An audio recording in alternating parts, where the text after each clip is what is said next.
But at the same time, I don't want to distract from the main mission. I understand it's very important to get CS5 into orbit. Actually, much more important right now, and we work on this long-term goal, continuously. We'll take a question over here. Then we're going to take questions from Alan Boyle and James Dean before we check in with Jason Townsend, who's been monitoring the hashtag #AskNASA. And after that, we'll go to the phone bridge and then come back here for questions. So. Hi there, I'm Ian Bragg with NASA Social. This question's for Hans. Curious what the control burns landing on the autonomous spaceport drone ship. Are you using a significant amount of additional fuel?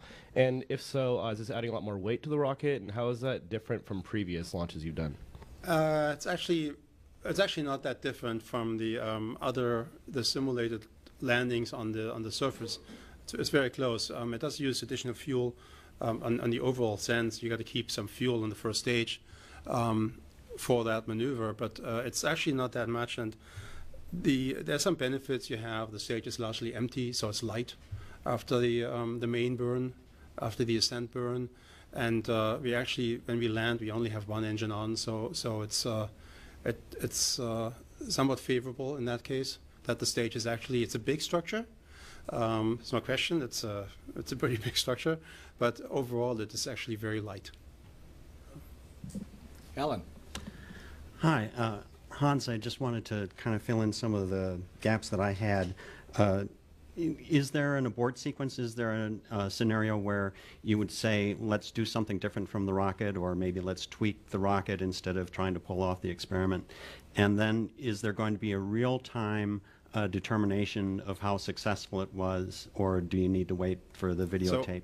I don't understand the first part of your question. Can you The first part is you have the first stage separation, and then is there any scenario where you say we're not going to do the boost back?